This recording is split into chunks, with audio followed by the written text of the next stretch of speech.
Baik, silakan duduk Bapak Ibu Saudara. Puji nama Tuhan. Shalom. Shalom. Haleluya.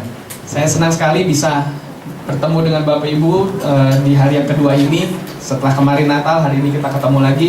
Mungkin kemarin yang tidak bisa hadir di Natal, mungkin nggak tahu saya siapa. Tapi izinkan saya perkenalkan diri saya sedikit supaya Bapak Ibu percaya seperti peribahasa kita di Indonesia, kalau tidak kenal maka tidak sayang.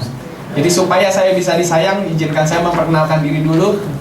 Nama lengkap saya Yohanes Nahuai. Mungkin Bapak Ibu sudah pernah berjumpa dengan papa saya beberapa waktu lalu.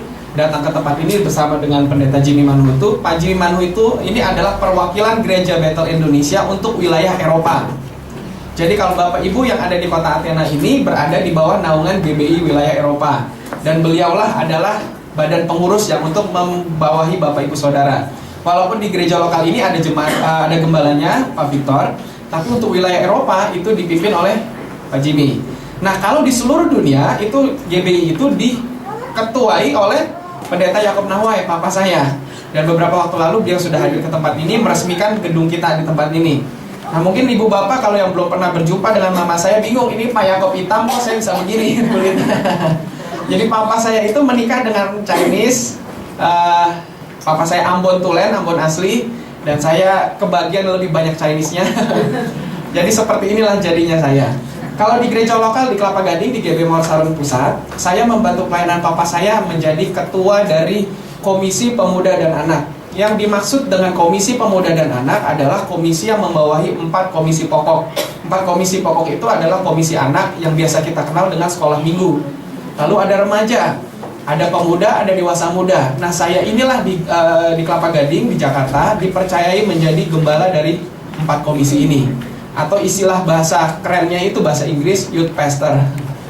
Nah, saya bersuka cita bisa berjumpa dengan Bapak Ibu tempat ini. Tanpa buang waktu, saya langsung mau ajak kita buka Alkitab kita sama-sama di dalam Markus 5 ayat 21 sampai 43.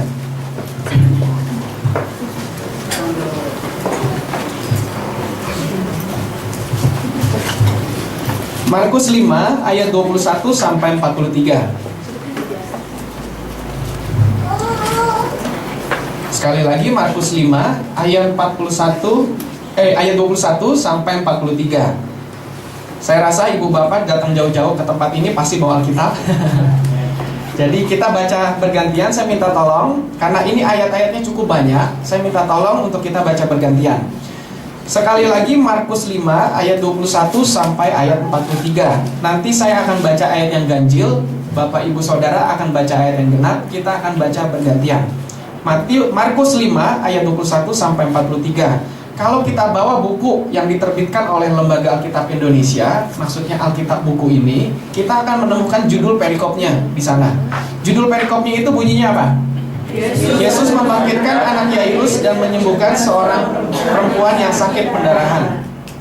Ayat 21, sesudah Yesus menyeberang lagi dengan perahu, orang banyak berbondong-bondong datang lalu mengerumuni dia, sedang ia berada di tepi danau. Datanglah seorang kepala rumah ibadat yang bernama Yairus.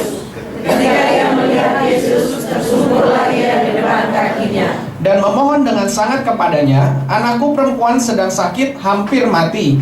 Datanglah kiranya dan letakkanlah tanganmu atasnya, supaya ia selamat dan tetap hidup. Lalu pergilah Yesus dengan orang itu. Orang banyak berbondong-bondong mengikuti dia dan berdesak-desakan di dekatnya. Adalah di situ seorang perempuan yang sudah 12 tahun lamanya menderita pendarahan. Ia telah berulang-ulang diobati berbagai tabib sehingga tidak semuanya pada-padanya. Namun sama sekali tidak ada faedahnya, malah sebaliknya keadaannya makin buruk.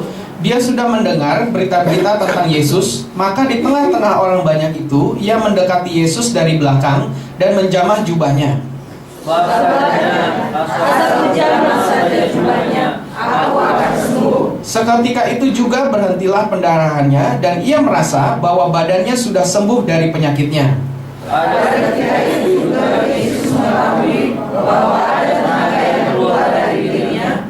Lalu ia berpaling di tengah orang banyak dan berkatanya, siapa yang menjamah jubahku? Murid-muridnya menjawab, engkau engkau melihat bagaimana orang-orang ini berdesak-desakan dekatmu, dan engkau bertanya, siapa yang menjamah aku? Lalu ia memandang sekelilingnya untuk melihat siapa yang telah melakukan hal itu. Perempuan itu yang menjadi takut dan gemetar ketika mengetahui apa yang telah terjadi atas dirinya, tampil dan tersungkur di depan Yesus dan dengan tulus memberitahukan segala sesuatu kepadanya. Maka katanya kepada perempuan itu, "Hai anakku, imanmu telah menyelamatkan engkau. Pergilah dengan selamat dan sembuhlah dari penyakitmu." Ketika Yesus masih berbicara, datanglah orang dari keluarga kepala rumah ibadat itu dan berkata, "Anakmu sudah mati, apa perlunya lagi engkau menyusah-nyusahkan guru?" Tetapi Yesus tidak menghiraukan perkataan mereka dan berkata kepada kepala rumah ibadat, "Jangan takut, percaya saja." Lalu Yesus tidak memperbolehkan seorang pun ikut serta kecuali Petrus, Yakobus, dan Yohanes saudara Yakobus. Mereka tiba di rumah kepala rumah ibadat dan di sana dilihatnya orang-orang ribut menangis berantakan dan suara nyaring. Sesudah ia masuk, ia berkata kepada orang-orang itu, "Mengapa kamu ribut dan menangis? Anak ini tidak mati tetapi tidur." Tetapi mereka menertawakan dia. Maka diusirnya semua orang itu, lalu dibawanya ayah dan ibu anak itu, dan mereka bersama-sama dengan dia masuk ke kamar anak itu. Lalu dipegangnya tangan anak itu, katanya, "Talita kum," yang berarti, "Hai anak, aku berkata kepadamu, bangunlah." Ketika juga anak makin berdiri dan berjalan, sebab umurnya sudah 12 tahun. Semua orang yang hadir sangat takjub. Dengan sangat ia berpesan kepada mereka supaya jangan seorang pun mengetahui hal itu. Lalu ia menyuruh mereka memberi anak itu makan. Amin, terima kasih. Pagi hari ini saya akan menampilkan, seperti Markus menampilkan, dua tokoh yang disinggung di ayat-ayat yang tadi kita baca. Tokoh yang pertama bernama Yairus, tokoh yang kedua seorang wanita yang sakit pendarahan selama 12 tahun. Tokoh pertama Yairus dijelaskan di sini adalah kepala rumah ibadat. Kepala rumah ibadat pada zaman Yesus hidup pada zaman itu adalah orang yang sangat dihormati. Sama seperti kita zaman sekarang, pendeta itu adalah orang yang dihormati. Ada orang-orang di Indonesia beberapa suku takut sama pendeta. Ketika dia dalam kondisi mabuk pun berjumpa dengan pendeta, mabuknya langsung hilang. Saking takutnya kepada pendeta. Contoh lainnya lagi ketika pendeta masuk ke pasar. Zaman sekarang, kita masuk ke pasar, lalu ada jemaat yang dagang cabai keriting. Dia tahu, wah ini pendeta nih. Lalu tanpa diminta apapun, langsung harga dikorting. Ini zaman sekarang. Kita pergi ke mall, ada jemaat kita yang buka toko. Lalu disambutlah kita, "Pak Pendeta, terima kasih sudah mampir ke toko saya. Bapak ambil apa saja, nggak usah bayar." Itu zaman sekarang. Apalagi zaman dulu. Saya bisa bayangkan bagaimana Yairus hidup zaman itu sangat-sangat dihormati oleh masyarakat Yahudi. Satu tokoh lagi disampaikan oleh Markus. Namanya tidak disebut. Yang disebut hanya jenis kelaminnya. Yang pertama dikasih tahu, Yairus, kepala rumah ibadat. Satu lagi tidak disebut namanya, hanya disebutkan wanita. Tapi ada kondisi wanita itu yang diceritakan oleh Markus. Kondisi wanita itu adalah sakit pendarahan selama 12 tahun. Dua tokoh ini dikedepankan, diceritakan oleh Markus di dalam satu perikop. Dan waktu itu terjadi ketika Yesus menyeberang sampai ke daerah itu, berjumpa dengan dua tokoh ini. Tokoh pertama Yairus yang orang sangat dihormati, satu lagi wanita yang tidak disebut namanya. Izinkan saya ceritakan sedikit tentang konteks budaya orang-orang Yahudi. Bagi masyarakat Yahudi pada zaman Yesus hidup, wanita itu dianggap kelas nomor 2. Jadi ketika wanita mau ibadah, jelaslah bukan duduk di kursi yang paling depan. Kalau wanita mau datang ke sinagog, ibadah tempat orang Yahudi beribadah, mereka tidak dapat tempat yang terbaik. Saya pernah datang ke satu sinagog, dibagi seperti masjid juga. Ada lantai dasar dan lantai atas. Lantai bawah itu isinya laki-laki semua. Lantai atas itu perempuan. Nah sekarang kita beribadah, ini udah bisa suami istri duduk bersebelahan. Bisa sambil bergandengan tangan lagi di ruang ibadah, sambil berkata amin. Nah tapi zaman dulu nggak bisa. Nah itu yang terjadi, perempuan dianggap kelas nomor 2. Nah wanita ini jadi tidak perlu disebutkan namanya, orang kelas nomor 2 kok. Masyarakat Yahudi udah ngerti. Nah satu hal lagi adalah begini, Bapak Ibu nanti bisa baca di kitab Imamat. Satu tokoh yang disebutkan wanita ini, Dia kondisinya adalah sakit pendarahan selama 12 tahun. Kitab Imamat di sana itu mencatat bahwa wanita yang sedang datang bulan atau haid itu dinyatakan tidak kudus. Jadi ibu-ibu, kalau ibu-ibu datang bulan itu sebulan berapa kali? 1 kali. Selama datang bulan berapa lama? Kira-kira seminggu. Ini saya bukan lagi ngomong kotor. Alkitab mencatat kisah ini. Maksudnya saya ceritakan ini supaya Bapak Ibu ngerti konteks budaya pada saat itu, untuk memahami ayat-ayat firman Tuhan yang sedang kita bahas. Nah, wanita ini sakit pendarahan selama 12 tahun. Dari Senin ketemu Senin, dari tahun ketemu tahun, selalu pendarahan. Kitab Imamat mencatat wanita yang sedang datang bulan dinyatakan tidak kudus selama 1 minggu, selama dia haid. Wanita ini keluar pendarahan selama 12 tahun. Menurut hukum tradisi Yahudi, wanita ini menjadi najis selama 12 tahun. Nah, ini makanya saya ceritakan kondisi wanita ini di masyarakat Yahudi. Kita bisa bayangkan tidak ada satu orang pun ingin bersentuhan dengan dia, karena kitab Imamat mencatat wanita yang sedang datang bulan, sedang haid, itu tidak boleh bersentuhan dengan orang lain. Orang lain yang bersentuhan dengan dia akan menjadi najis pada hari itu. Contoh. Misalnya nih contoh, worship leader sedang datang bulan, pegang mikrofon. Lalu saya pendeta datang menyampaikan firman Tuhan, pegang mikrofon. Menurut tradisi Yahudi, mikrofon ini menjadi najis pada hari ini. Harus nanti ada peraturan yang dibasuh dengan air. Lalu saya yang pegang ini menjadi najis pada hari ini, sehingga saya nanti pulang harus mencopot pakaian saya, dibasuh dengan air. Lalu saya pun nanti akan menjadi tahir setelah matahari terbenam. Itu konteks pada zaman itu. Nah, jadi kita bisa bayangkan wanita ini tidak disebutkan berapa usianya.